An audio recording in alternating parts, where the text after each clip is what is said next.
I will ask all of us to be upstanding as we welcome him to make the opening remarks.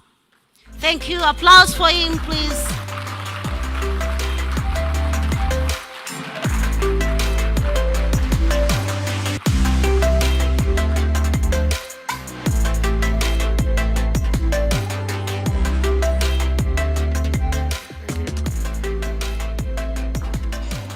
Wachana na hiyo, umechelewa.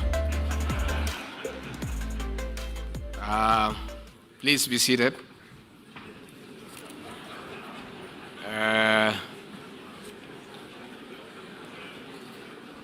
The Cabinet Secretary for Tourism and Wildlife Heritage, Penina Malonza, our PS is present, the Chairman of the Kenya Airports Authority, the CEO and founder of Aviadev Africa, investors, distinguished delegates, good morning.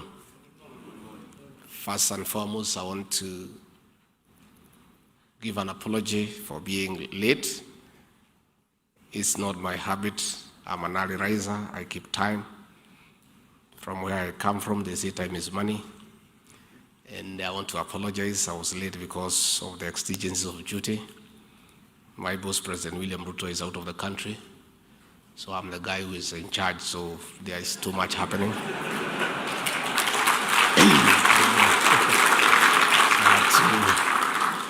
I had to do quite a number of things that I normally don't do that the president does, and that delayed me a little bit. My apologies. We hold this meeting on opportunities of Africa Airports investment in real estate when Kenyans are engaged in a robust debate on housing. This public debate emanates from the government's plan to provide decent and affordable housing to dignify our people, as well as create employment for more than 6 million young people who are unemployed. This meeting on diversification of revenue sources also takes place at a time that the aviation industry in Africa has been flying into turbulence over the last decade. In the past 3 years, for instance, the industry on the continent has registered more than 3.5 billion US dollar losses. One of the main reasons is the high cost of fuel, leading to instability and unpredictability. Some of these market forces are beyond the control of the aviation industry.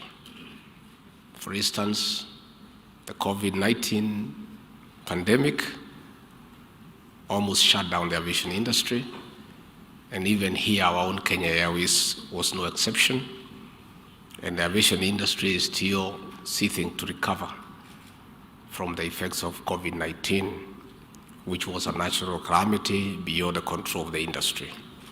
This therefore means that airlines will continue to sink further into losses unless they explore innovative alternatives to complement the carrier revenue sources. One of such ways is investing in the real estate sector. Currently, the real estate market in Africa is estimated at 15.1 trillion US dollars.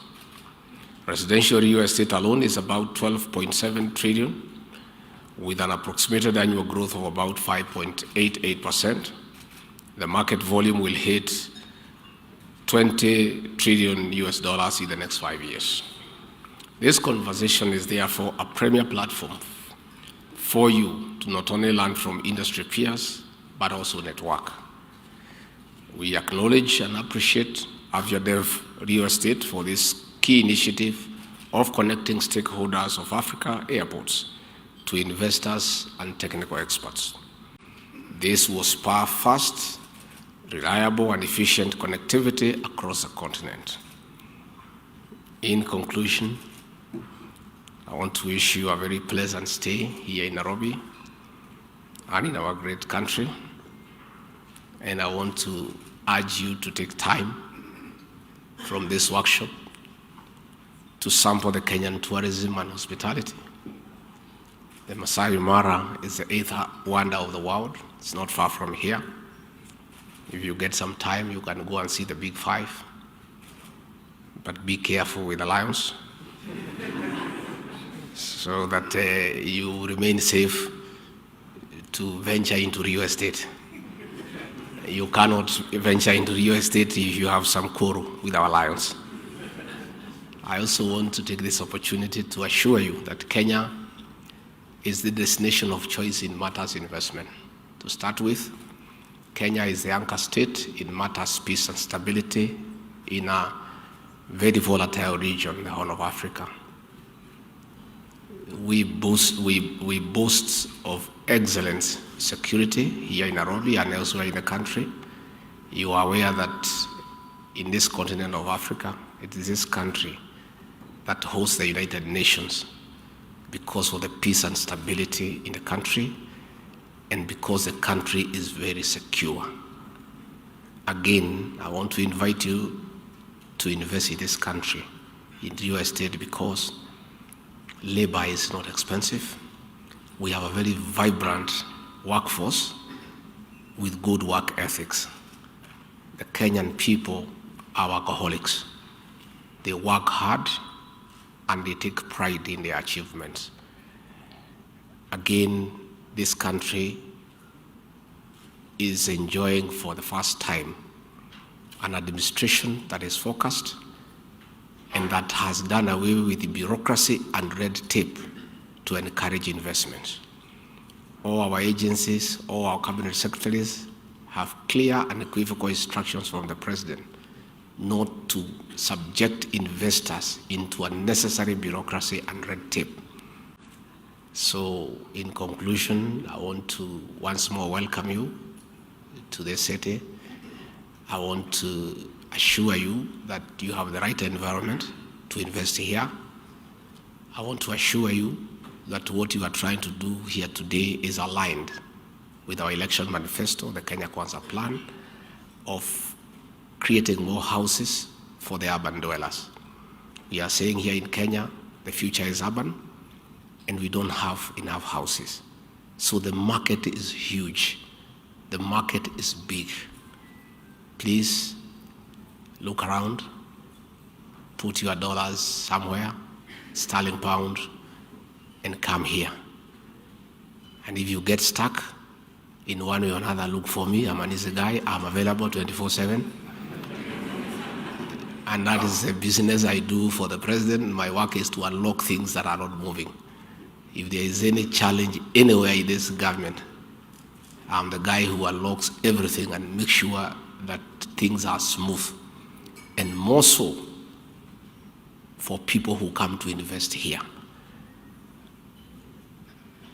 If you want to be the friend of my boss, President William Ruto, just come and invest here and create only 10 jobs.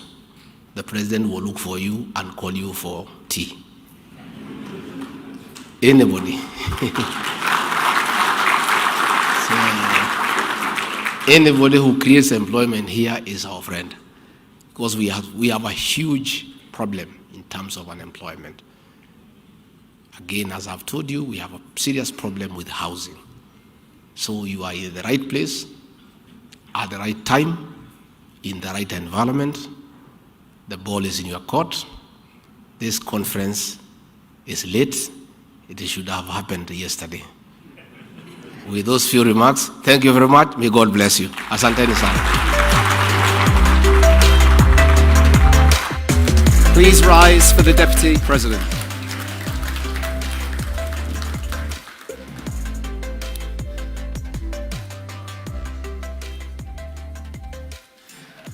Asante sana. Asante sana, absolutely. Thank you so much. We absolutely are honoured to have you joining us, Deputy President, for this, and of course Cabinet Secretary as well. And we genuinely believe this is going to support Africa's and Kenya's air transport and wider economic ambitions.